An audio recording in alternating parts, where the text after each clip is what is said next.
Topic of discussion today is the Port Solutions Project. The ports of Los Angeles and Long Beach are not only an integral component of Southern California's business landscape, but one of the most critical assets in the USA today.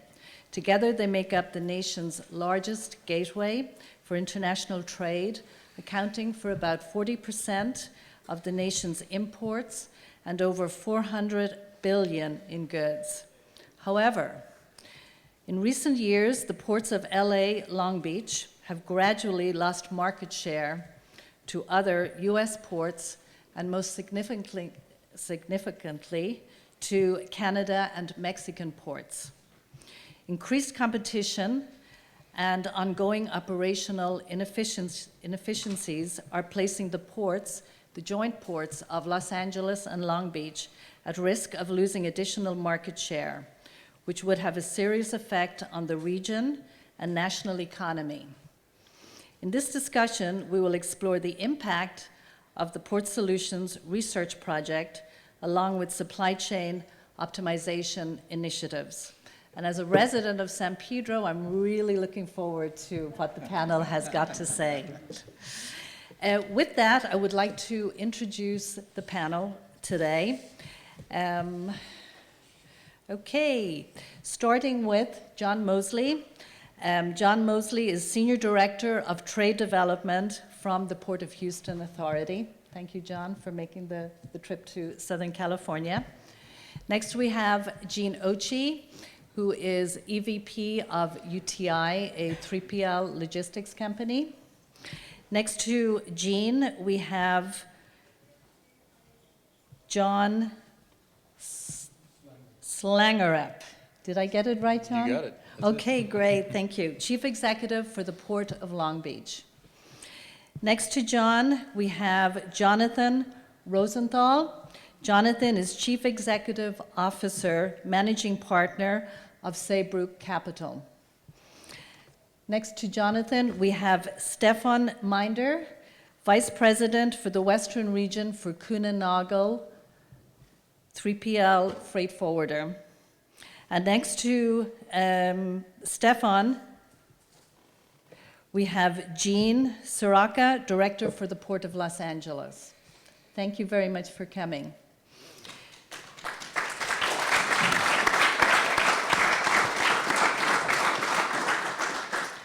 And with that, I would like to introduce the moderator for today for our Port Solutions Project. Nick Vyas is the Director for the Center for Global Supply Chain Management, MS in Global Supply Chain Management. He is the Assistant Professor of Clinical Data Science and Operations. And all I can tell you is I'm on the planning committee this year for this summit, and he is just an amazing man. I have a whole thing here to speak and to tell you about him, but I think that you know him and he can just come up and do his thing. Thank you.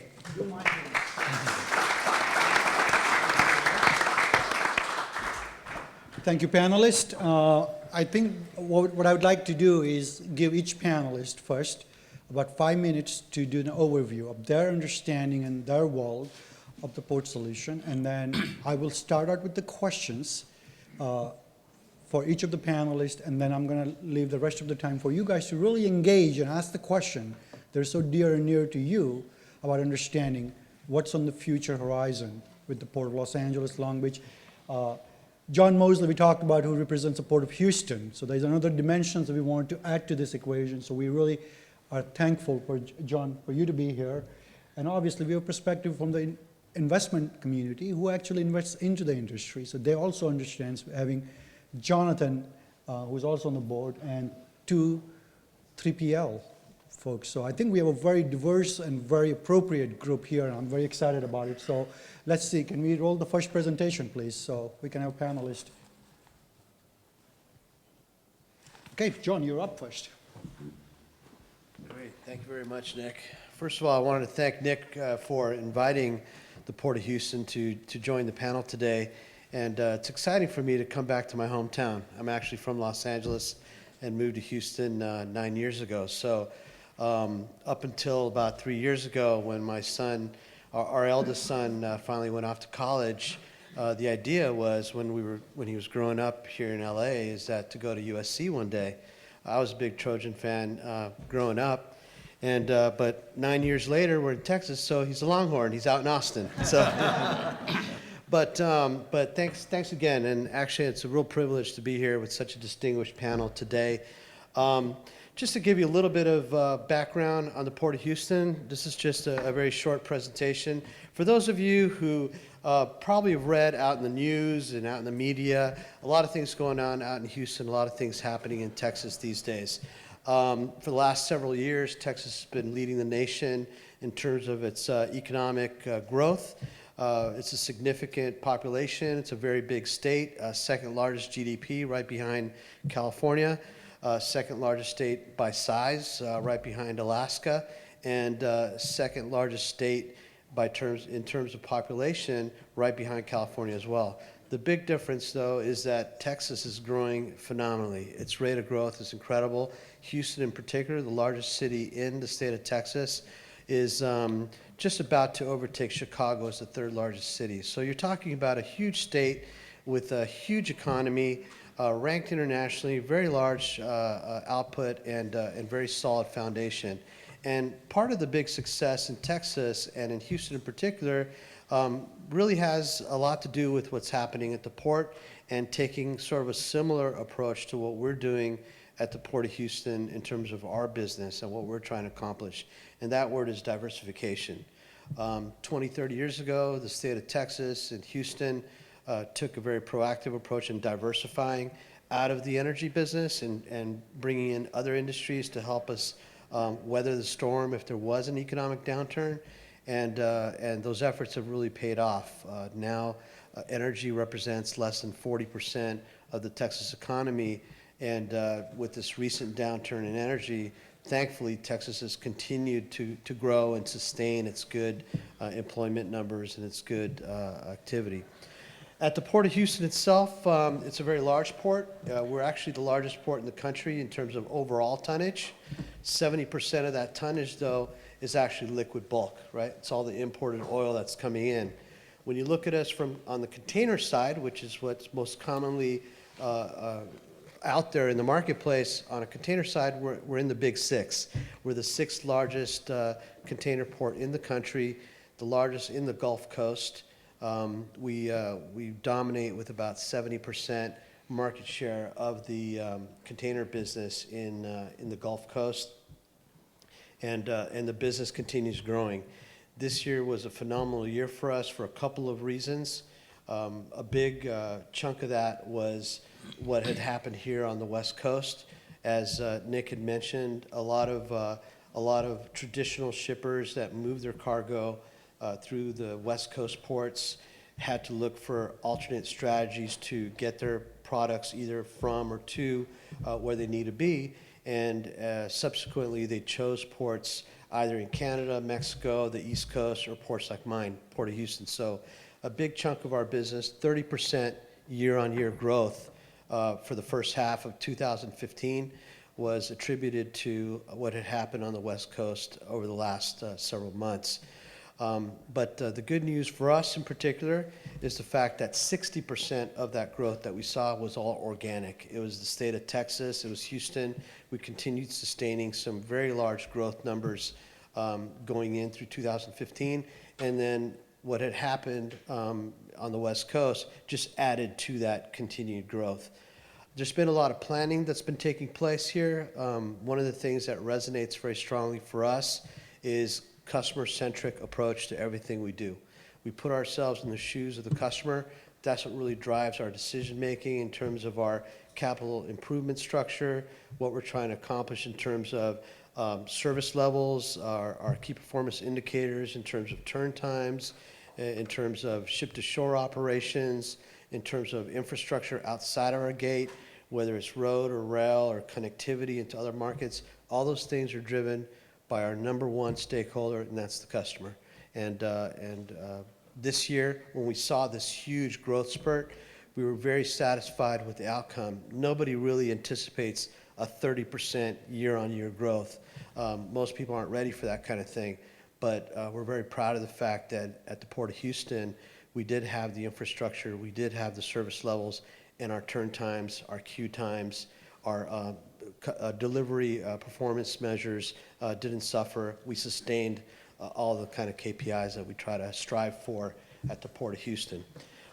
Just to give you a little bit of an overview, real quickly, the next slide, please. I don't know who's managing the slides. Okay, we've got 2 container terminals. We have a number of non-container terminals, but for today's presentation, I'll just focus on the container side of the business. We have 2 container terminals. One's Barbers Cut Container Terminal. It was opened up nearly 40 years ago. Our history in containerization is a very long history. Actually, the Port of Houston received the world's first container back in 1956 on board the Ideal X. When that first container moved from New Jersey outwards, it arrived into Houston. So our history is a very long one. Barbers Cut was our first official container terminal, and right now it's undergoing a massive makeover. We're adding in new ship-to-shore cranes. We're developing the footprint. We just took over an APM lease that had been in place from an old Sealand grandfathered arrangement. So now we are operating an entire Barbers Cut, including AP Moeller's footprint that they had at Barbers Cut. So this is our first facility. Our second facility is Bayport Terminal. That was opened up in January of 2007. When it was opened up, it was designed with the future ships in mind. So it's completely Super Post-Panamax ready, large Super Post-Panamax cranes with 22 stack across, 10 rows below ability. We've got if you could go back to the Bayport slide, please. The systems that we have in place at Bayport are all the latest technology. We do invest heavily in technology. We have smartphone applications to help our truckers navigate and find locations. Anything we could do to shave off seconds off the transaction, that's what we're focused on. Bayport really is the future. When you see all the green outside of the terminal, those are all future development locations for an ICTF, cross-docking, all that kind of facility. One thing that we do have in Houston is a lot of land. We've got a lot of space, and unlike what we experience here in Southern California, there is some real estate that we can play with. So that's definitely an advantage, and kind of changes the model a little bit from a busier port such as LA Long Beach or Rotterdam or ports like that that are really space constrained. But the one thing that I wanted to mention to you before I wrap this up is the fact that there's one significant difference between the Port of Houston, ports like the Port of Savannah, ports that really have grown very quickly and have taken away a little bit of that market share on the Trans-Pacific trade. Basically, we're an operating port. We're not a landlord port. We operate our own facilities, and that really helps us to drive the business and take care of the customer. So freight mobility, all kinds of things that we invest on. That's what we do in Houston. If you have any questions, please feel free to ask. Happy to help. Thank you.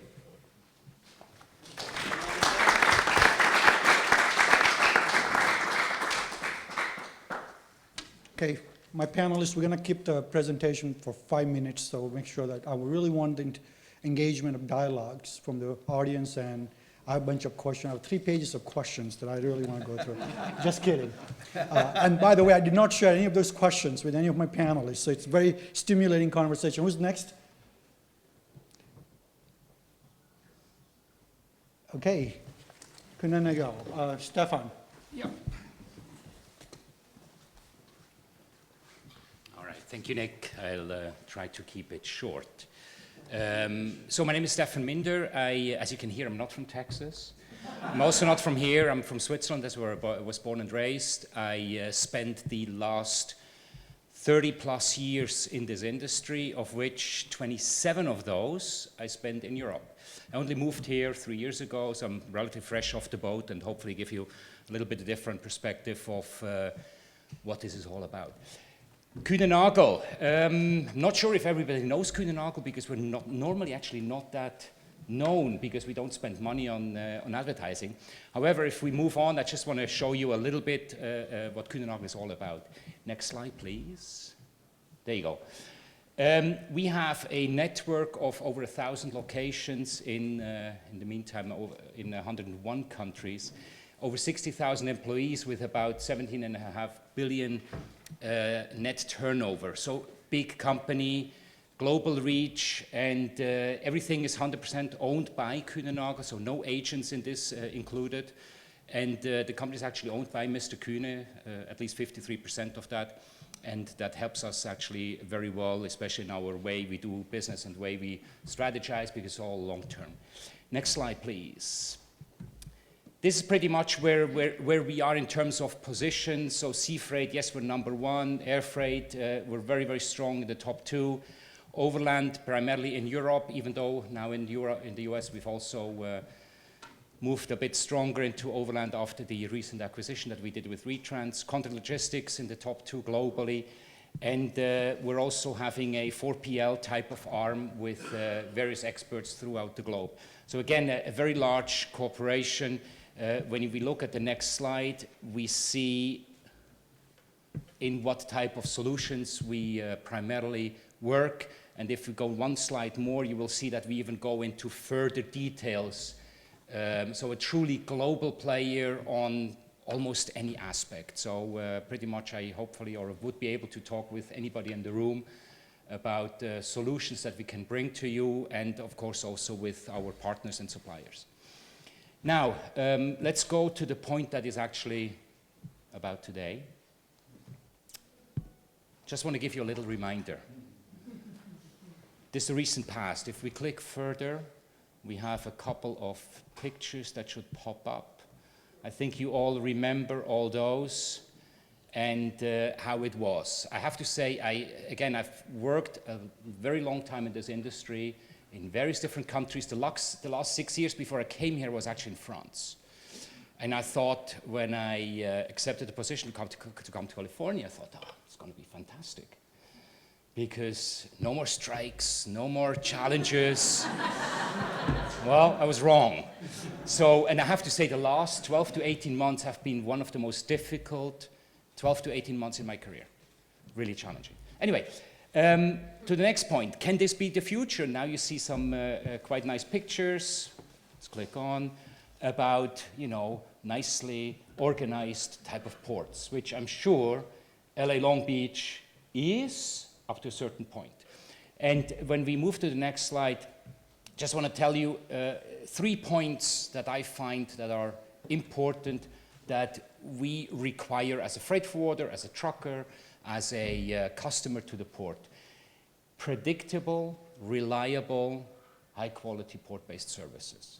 Predictable is probably the key word here because we all manage our supply chains in one way or the other, but it's all about being predictable. Cargo availability has to be there within a couple of days, maximum after vessel discharge. The timely truck access. We have today, yes, 2 shifts, but these shifts are reduced by certain hours. And at the end, it's very limited. I believe a 24/7 open gate type of policy would help greatly. I get 30 seconds now. I really need to speed up. All right, let's jump to the next. That's fine. Visibility is a key. We all need to know where is our container at any given point in time. And there are certainly certain ideas. I know it's not that easy because we have 13 terminals, we have multiple shipping lines, 2 ports, but still there should be a way that we have a visibility of containers starting from vessel arrival to getting out of the port. Last point, and I think that's an important one, is effective communication. Here I put in 3 little topics. Number 1, what is happening at the port at any given moment in time? Today we get bits and pieces from everywhere, and it's very, very difficult to put this all together and for us to bring it again to our customers.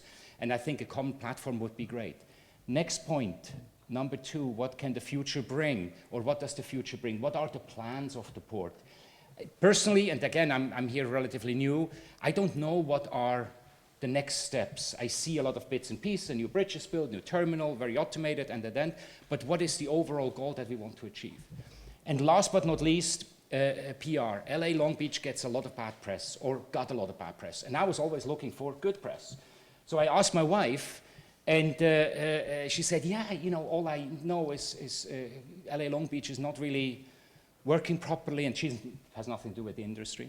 But it's actually, as it was said before, not only for us in LA, but for the entire country, a extremely important port, as well as it gives a fantastic influence to local businesses and creates a ton of jobs. And so my question is, why can't we sell it as that? Meaning, work a bit on the PR side. And that's it, in about 30 seconds over. Thank you very much.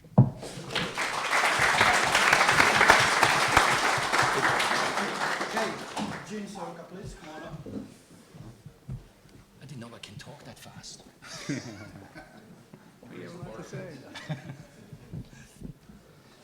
Hi, good afternoon. I want to talk a little bit about the port, but what it means in the wider reaching context of the supply chain. Much was made earlier this year and during the winter time about how bad the ports of LA and Long Beach were struggling due to various issues that converged on us all at one time. Bigger ships, new alliances, dispersing cargo over a wider array of terminals, making it difficult on the trucking industry to pick up loads. The Western railroads had a tremendously difficult time trying to build unit trains. And this with data points all out in the universe, yet we can't harness them in a good way, as Stefan just mentioned. So the look at this is a little bit different. We spent a lot of time talking with ports in Asia and Europe, and a lot of those folks were seeing the exact same things that we were. Slowdowns, conveyance issues, congestion, larger ships bringing in more cargo at one snapshot in time than ever before, and in our case, onto terminals that were developed more than 2 decades ago for ships half the size. So looking at this job, of which John and I started about the same time, 14 months ago, as we mentioned a little bit earlier today, this truly is a 5-dimensional job. I report to the mayor of the 2nd largest city in the country, elected officials and other appointeds in the administration. I report to a board of harbor commissioners that works with us on policy, that's led by the former United States ambassador to Argentina, Vilma Martinez. We work with our customers and the stakeholder groups within the supply chain. We also, at the Port of LA, have more than 300 tenant customers, from container shipping to bulk and liquid bulk, all the way over to a different space in retail, dining, entertainment, and hotels. It's a little bit different makeup. We also have a very astute and passionate community in our harbor area that we work with on a daily basis. And in addition, the folks in the environmental regulatory and justice groups. No port complex in the world has spent more money and created more advance in the environmental standards than the ports of Los Angeles and Long Beach. Paints a little bit different picture than just looking at a port from itself as it's been capsulized in the press. Next slide, please. Stefan also made a good point about jobs. It's stated that 1 in 11 Angelenos has a job at the Los Angeles port or within the adjacent industries. Pretty powerful. Every Monday through Friday in a traditional work week, the ports of LA and Long Beach employ about 192,000 people. There are more than 1.3 million folks in the state of California that have jobs related to our port complex, and more than 3.5 million in the United States. We touch each congressional district in the lower 48 with cargo and goods movement. The Los Angeles Customs District stated that in year 2014, more than $500 billion worth of goods transited through our port facilities. We collectively manage today 40% of our nation's imports and about 1/3 of the nation's exports. Yet, something that's not talked about a lot is that since the unfortunate events in 2002, when longshore labor was locked out by the Pacific Maritime Association, we have lost 20% of our market share. Some of it self-inflicted, and other because of the competition of ports, whether to the north or the south or east and Gulf Coast. The advent of two-way traffic in the Suez, what the third lock of the Panama may bring, is also a different story as well that we'll have to approach. Much has been made of the infrastructure. The human capital here is also very important. We have some of the best and brightest minds in our industry here in Southern California, the brokerage community, the freight forwarders, and the others in the supply chain groupings. We have more than 100 trains a day that move in and out of the port complex, the world's greatest supply of warehousing and cold storage at near dock proximity. The last piece is that we're trying to operate a little bit differently. You heard John mention the operating port model that has been entrusted in Houston. On the West Coast, we've been long known as landlord ports. Kind of sit back, collect your rent. So we've done things a little bit differently. We brought some industry folks in. We've also got some people that know the government side and how to navigate the architecture of the government entities from the federal, state, and local level. So we put together a little bit different look that I think is a hybrid model between landlord and operating. We're bringing new ideas to the table through collaboration and stakeholder groups as authorized by the Federal Maritime Commission. John and I and our teams now can talk about everything in the supply chain with the exception of terms and price. And we're making some good momentum, hopefully, that we'll answer a few questions on this afternoon. We've also developed a heightened level of port metrics that follow in line with the RMAR's open data system and something that's measurable and attainable as far as how we can be evaluated. And lastly, it's a different level of engagement today. The capital starts with the cargo owners. The shipping lines, the terminal operators, the adjacent businesses are extremely important to what we do, but we are all service providers to that cargo owner. And I think using that as maybe a little bit of a foundation is getting us to a different space and time now. So with that, I think we'll turn it over to the next one. Thank you.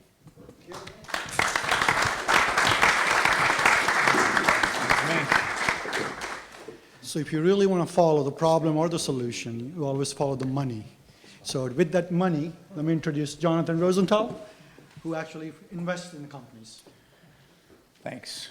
So my name is Jonathan Rosenthal. I'm the general partner of a private equity firm that focuses in particular in supply chain and logistics. Some of you may scratch your head and go, why do you do that? But why don't we switch to the first slide? So we have been around since about 1990. I've been investing in logistics since about 1983. That was my first investment. We're generally in what we call the lower middle market, so we're investing in companies that are anywhere from $50 to $500 million in revenues. We make a variety of kinds of investments, but one of our core is logistics. In particular, what sort of drives us, you'll see it later in some of these slides, what really drives us is trying to find industries that we think have embedded value. So lots of infrastructure. People have invested lots and lots and lots of money, but the industry is fundamentally broken for one reason or another. I don't want to upset anybody, but our perception of the port ecosystem, for a variety of reasons, is it's a little broken. Things aren't working as well as they could. And there's a tremendous amount of investment and value in the port ecosystem. I always say to our investors, show me a well-run company or a perfectly run industry, and I'll show you a place I can't add any value. So we identified, we've done this a few times, sort of worked, we're still in business. So we started out, I think our initial foray into this sort of investment strategy was in the utility business. So we were involved with the Pacific Gas and Electric restructuring back when that happened in 2000, something like early 2000s. Again, lots of infrastructure, broken industry, deregulation, and that was an opportunity for us to create some value for investors. We did the Kmart restructuring, similar kind of thing. Kmart was broken. Some would argue it may still be a little broken. Not my fault. We tried.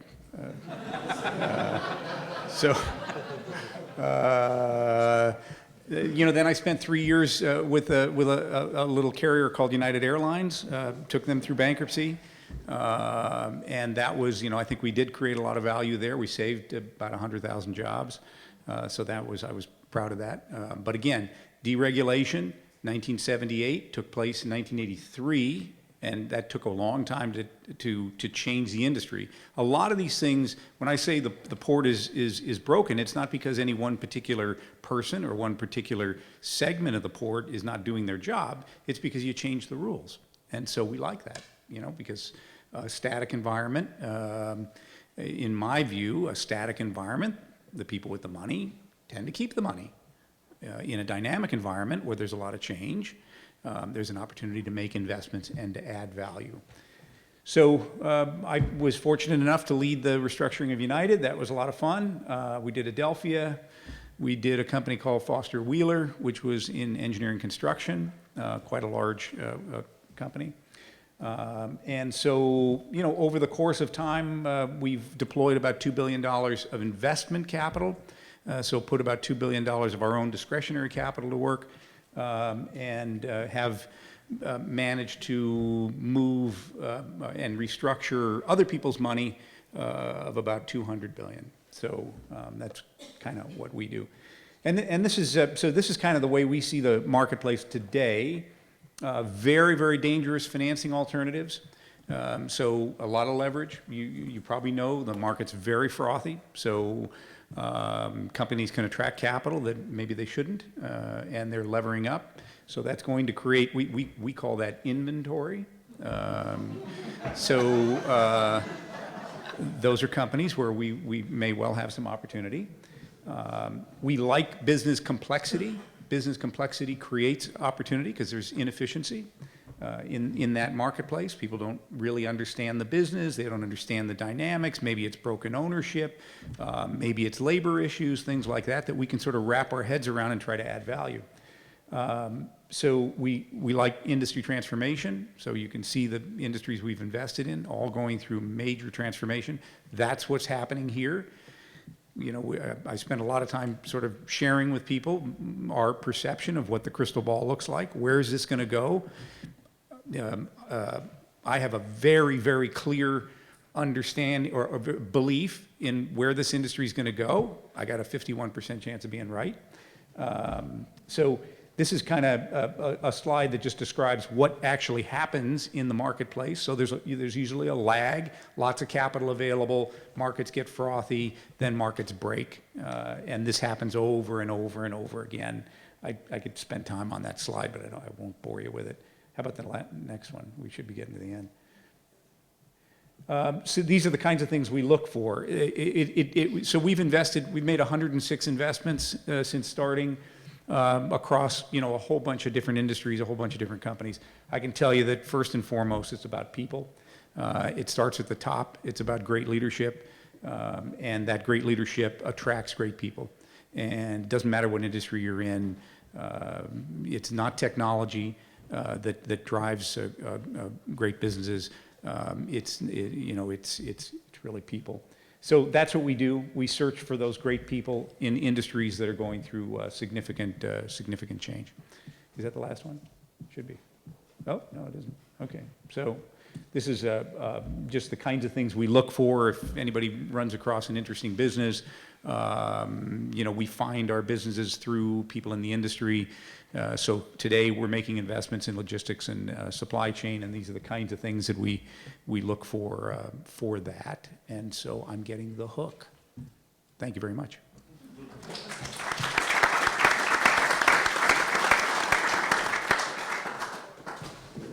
Okay, let's have Ginochi. Would you like to get up here and do your presentation, please?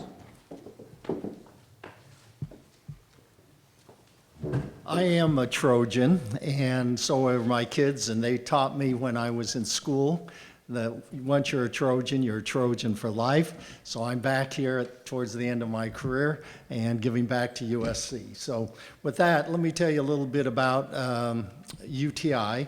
We're a $5 billion supply chain solutions provider. We focus on three things for our clients. First of all, making sure that we're unique and design a supply chain that's for them around the quality, the speed they want, and at the cost they can afford.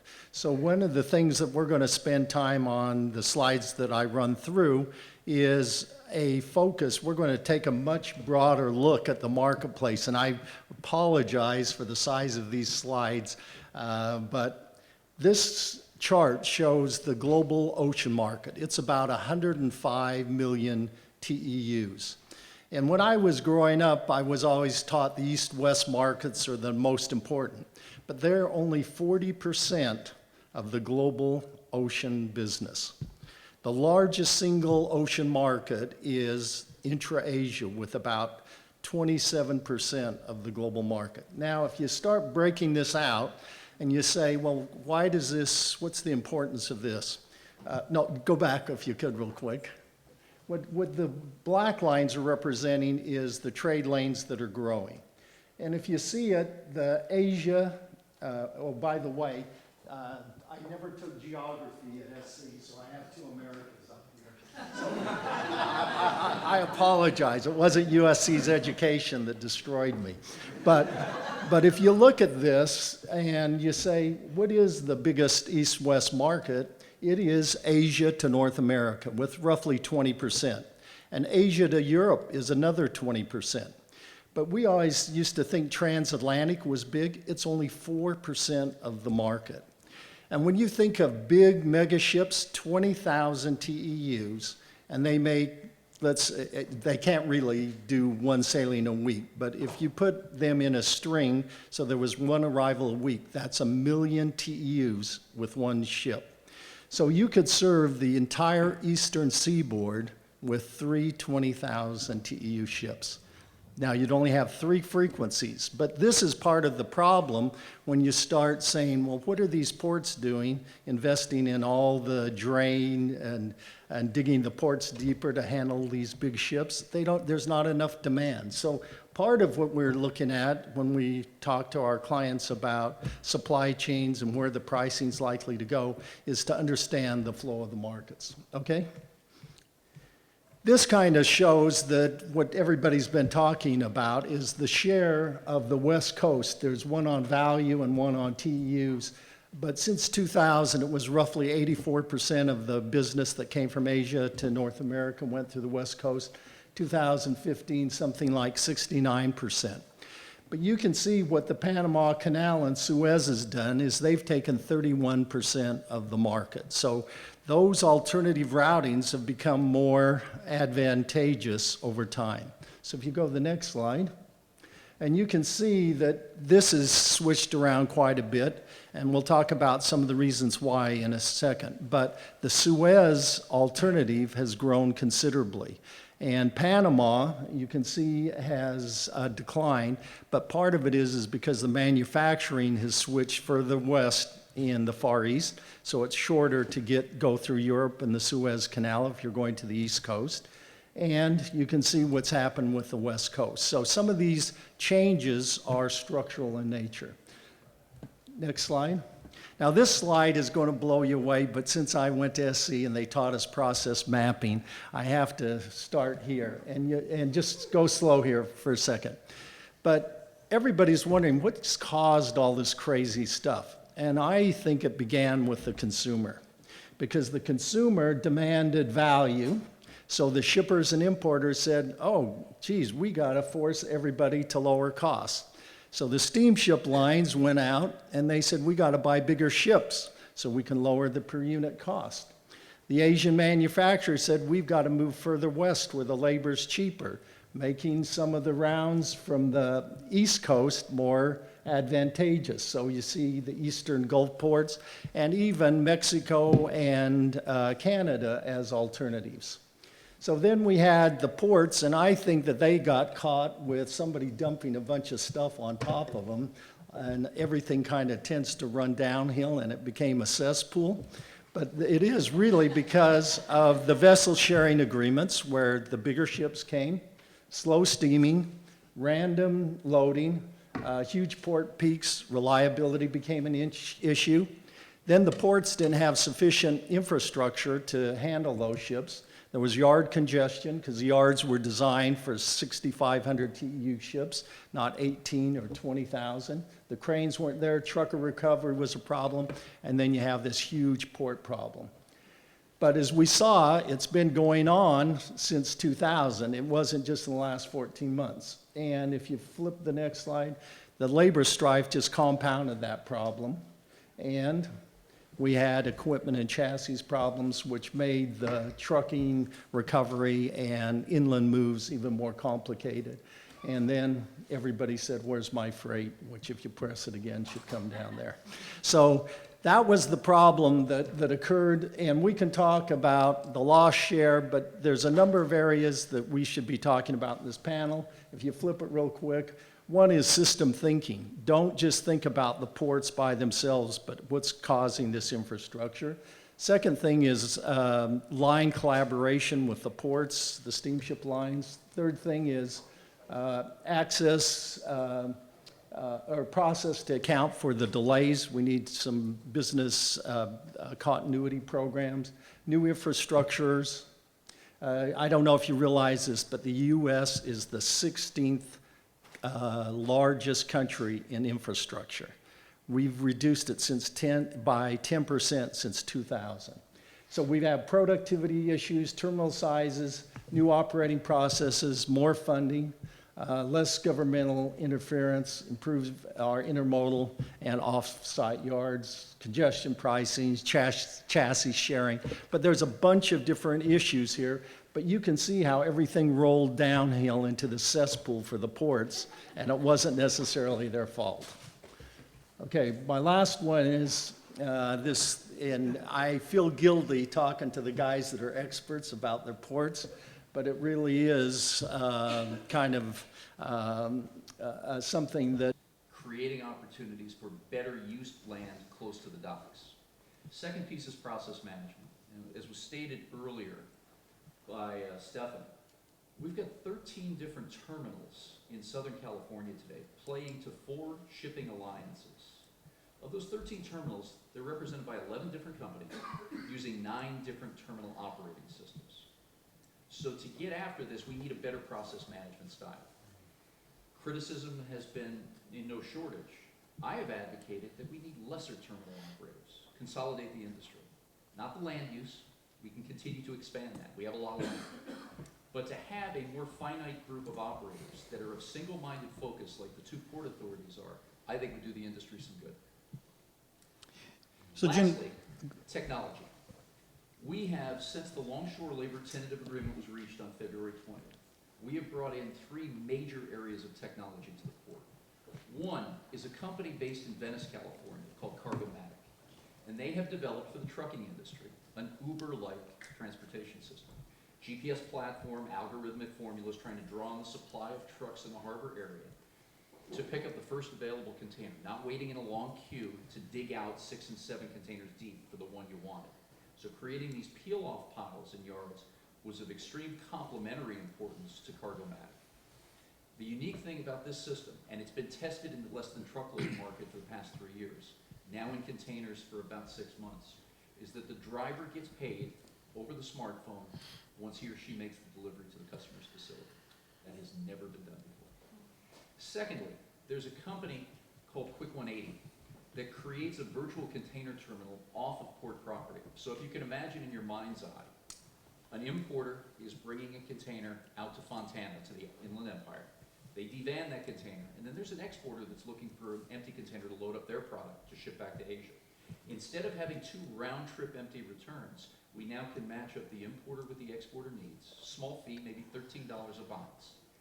Street turning that container takes trucks off the road, loosens up the fluidity at the gates so we can be more productive, and matches that cargo quicker than if we had to dispatch another empty out of the terminal. Lastly, the U.S. Department of Transportation has used LA as the test bed for its Freighta system. It's a route optimization toolkit that's used to give us a purview of that available truck capacity and use route optimization to bring those trucks in as swiftly as we can and smooth out the bumps along the way, whether they be due to pier pass, bunching of trucks during evening hours just before shift change, etc. Now there may be a time where all this technology merges, but we're continuing to meet with companies on a daily basis nearly, talking about how better technology can be brought into the port to use and help streamline the information systems.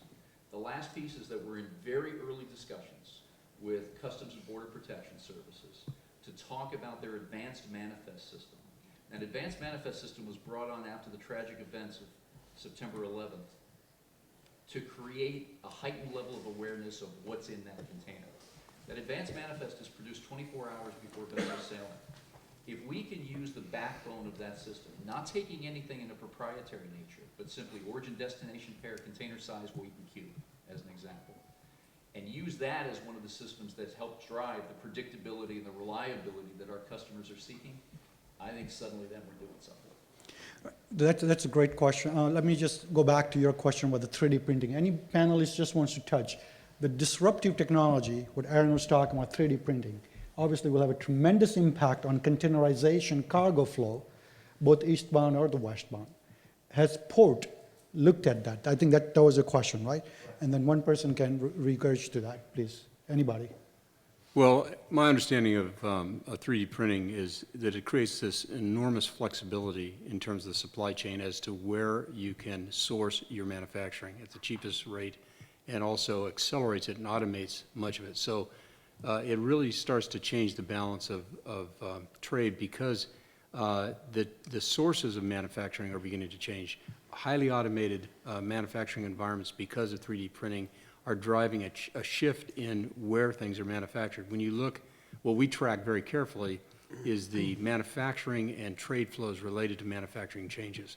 And that's what we care the most about, because China, if you look at China as an example, we've seen steady declines in terms of our total percentage of volume coming from China as a country, where probably it's dropped from, probably dropped about 7 basis points in the last 4 years, but it's all been picked up by Southeast Asia, and all that volume's coming across. Our actual volumes, our net growth is actually continuing. It's been 2 to 3%. We're happy now that it's much higher than that. But what we see is manufacturing now shifting to Mexico, shifting to South America, and it's because the technology revolution relative to manufacturing is beginning to happen, and 3D printing is a big piece of it. So we have to be very careful to watch where these manufacturing changes are occurring, how it's affecting trade flows. But at the end of the day, it is still a consumer economy here, and that's what we're responding to. Our volumes are increasing only because the consumer nature of this economy is so strong. China would love to have a mature consumer society, but it does not. It's working to do so. It's going to take years and years and years to do so, and it's going much slower than anticipated. So their requirement, along with all the other mature economies, mature Asian economies, are in the same boat. They have to continue to rely on export as a means to drive their very strong economic growth. Thank you. Another question, and I'll come back. Hi, I was wondering, ironically, the summit's on 9/11, very ironic considering. And since that horrible tragedy, the industry has spent a lot of money putting programs in place. CTPAT, Peer Pass, I mean, it could go on and on. Has any of that really been a huge effect?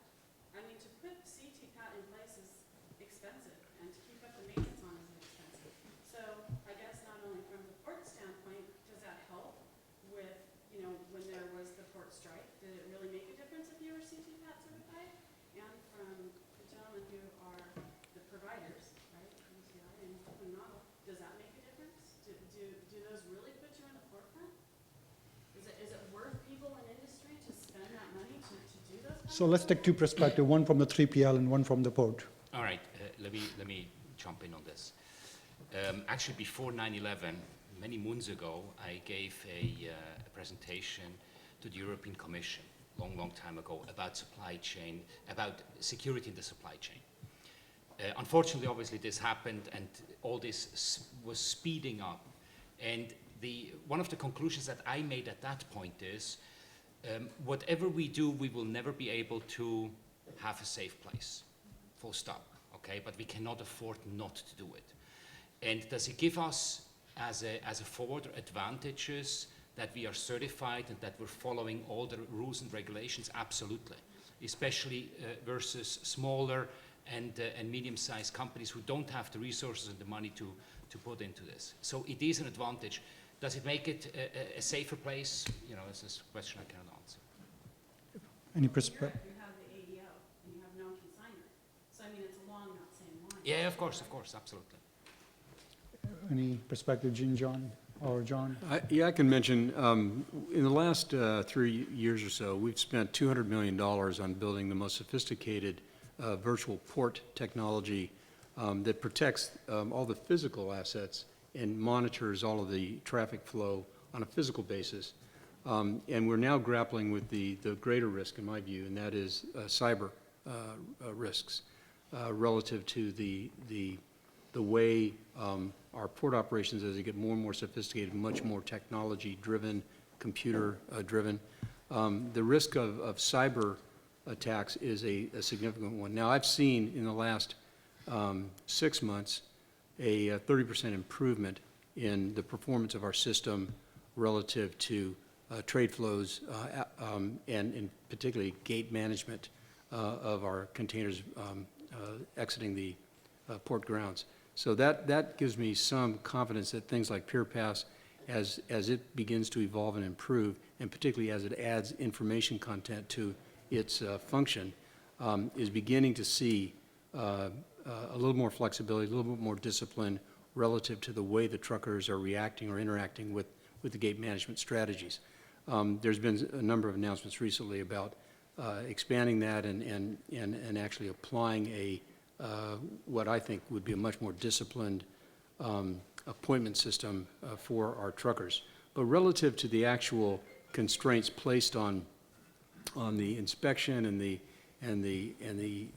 scanning and all of the other steps involved in securing containers, that's a problem, because today it's really a sampling. It is not too different from what's happening with passengers in your passenger terminal operations, where you really have to profile the shipper or the traveler and make sure that they're a safe and known entity. So that's going on an increased basis. Okay, let's take a question on this side. Right here, gentlemen. David Lipschitz, Bernstein. When you think about one of the things just about every one of you mentioned, the opportunity to have better visibility into data, the sharing of data, you could make an argument that that could be the most revolutionary thing to happen. It is. It could just enable so many other things. Absolutely. So you all clearly had a lot of discussions about that with the task force. Bring it down to a bit of a more tactical level. What did you identify? These are the first couple of things that we have to knock off to make that real. You want to talk about it, or you want me to? Maybe that's a question for John and Gene. Go ahead, you start. Well, it's actually been a lot of fun, because clearly what we have to do a couple things. One, as port authorities, we have changed, as Gene mentioned, our mindset. We are becoming hybrid operating / landlord ports. And we don't do that by controlling or directing the actual operations on the ports or the terminals, but what we're doing is we're leveraging or facilitating specific meetings where people can come together, define the problems, and then, in fact, put together actions and apply capital against it. We have the capital to make things happen. So the model that we've had in the past is quickly changing. And one of the core things that Gene and I both focused on is the whole notion of the equivalent of a custodial control system from an information management standpoint. It does not exist. We see, we have 10 to 12 days of transit time across the ocean from the Pacific to our ports.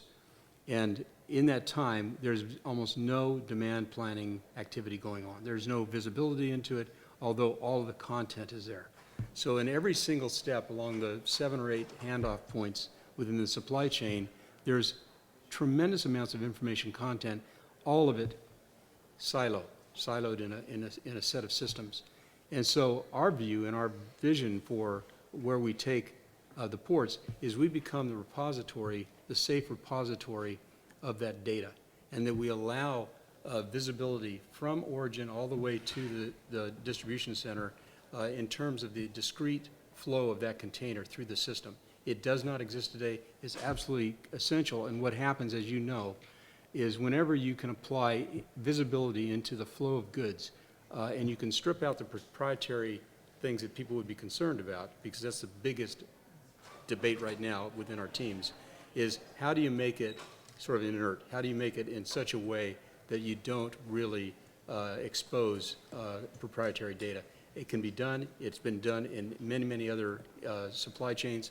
There's no reason it can't be done here. So our dream is to have an end-to-end backbone information system that provides full visibility into the movement of that individual container at each handoff point across the way, providing not just visibility into the bottlenecks, but also pressing a demand-forward planning system that allows all the assets and all of the resources to be planned accordingly through the entire flow and accelerating the velocity and the efficiency of the goods movement. In our view, we're looking at a 30 to 40% cost reduction in a multi-billion-dollar supply chain if we do this right. Great answers. Let's go to gentlemen. You had your hand back there. Very briefly, are you working with the terminal operators to expand hours? I guess that's part one of the question. Part two of the question is not really related, but what effect will the Panama Canal widening affect? What effect do you think that will have on the? That'll make John happy here. Gene and I have a little differing views a little bit, but I think the widening of the Panama Canal is going to be a non-event. And I'll tell you why. Because today, right now, at this moment, 56% of all the ships on order in the system will not fit through the widened canal. There's only one place that the biggest ships can go, and it's the West Coast port, the Southern California Gateway. They simply will not go to the East Coast. They cannot dredge fast and deep enough and on a continuous basis to maintain large ship movements there. It simply will not happen. New York, New Jersey is constrained as well. They have serious bridge issues as well.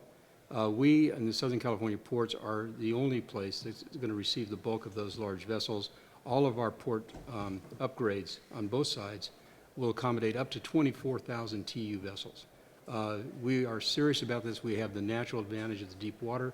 And really, as I look at the Panama Canal, which is a marvelous conveyance, the reality is that you have to look at the value proposition. The value proposition of the Southern California Port Complex is that it, in fact, is the fastest and most direct route from Asia into the interior of the U.S., bar none. It's two-thirds faster than any other mode, whether you go through the Suez or the Panama Canal.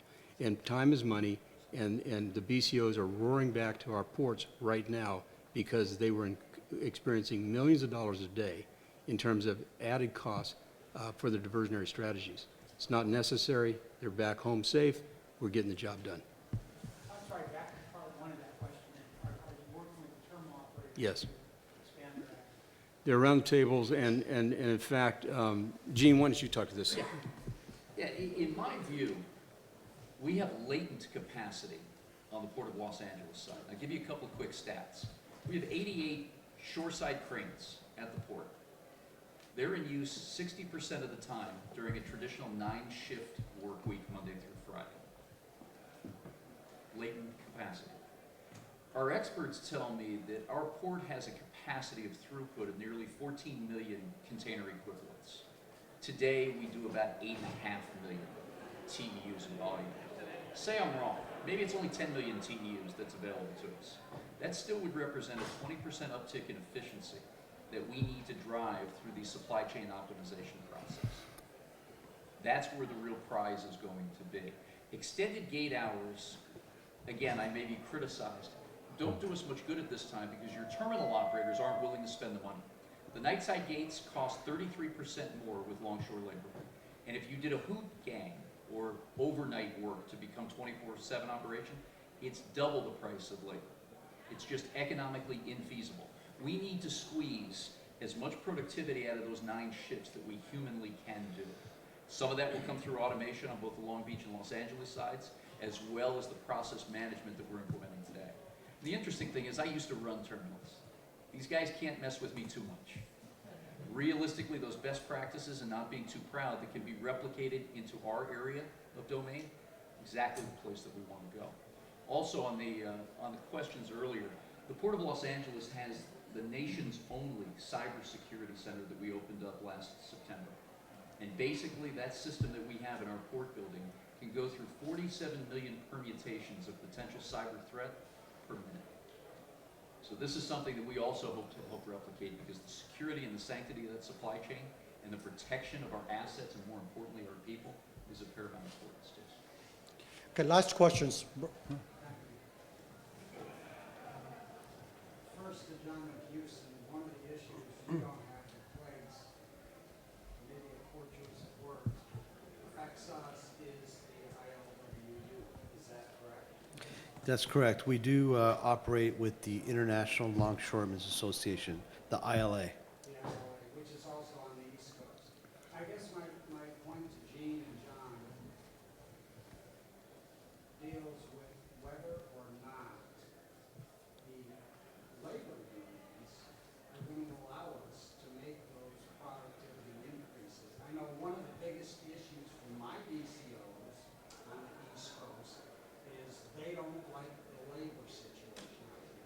And they're going to be damned if they're going to give us back all the cargo and then have it thrown in their face again. Yeah, there are a couple things here. We have an upcoming contract expiry with the Office Clerical Unit next June 30th. And we're having our kickoff meeting with the Harbor Employers Association next Tuesday afternoon. And the mayor will take a front and center position on working with both sides in these negotiations. We will call for an early arrival to agreed upon contracts. There are 14 different contracts, but that is a must. Currently, at the request of U.S. Labor Secretary Tom Perez, we have had private meetings with the head of Longshore Union and the head of the PMA with the secretary, and they have given him the commitment that they will work towards a longer-term extension as we come out of contract implementation. We need labor peace here on the West Coast to regain the trust of the beneficial cargo owners. Do you think the OCU is going to roll over this time? No, they're not going to roll over, but we will have direct involvement like has never been seen before in these OCU negotiations, because the last 3 discussions have ended in walkouts, and we cannot have labor disruption. So guys, let me just plug something quickly here. So what we talked about is there's a joint research project that's been conducted by USC, Marshall School of Business, in our center, seed funded by Port of Los Angeles, Saybrook Capital, and Port of Long Beach, to look at it, the question that you just brought up. How do we think, and Gene actually articulated very well. So if you think about the system, as a port as being a system, how much drain that we have, how much loss that we have built in by having these silos operate with their self-interest and not thinking systemically. So we are taking that lead as a centered global supply chain to look at that loss function, to say this alliances, what is that impact on a system? Now, liners may have saved a lot of money at the cost of who? So we are creating a model, hopefully this research will highlight, that by working in a silo without thinking systemically, what is the impact? What is the loss to the society, loss to the community, to the BCOs, and to the port and infrastructure? So hopefully with the SCO and then the port research, we'll have a greater insight for you guys, and we'll we'll continue to communicate. I know there are a lot of hands that I owe you guys to have an opportunity to ask questions. Unfortunately, we are out of time, but these guys are going to be here. I want you to really seek out, ask questions, but let's give a big round of applause to each of our panelists.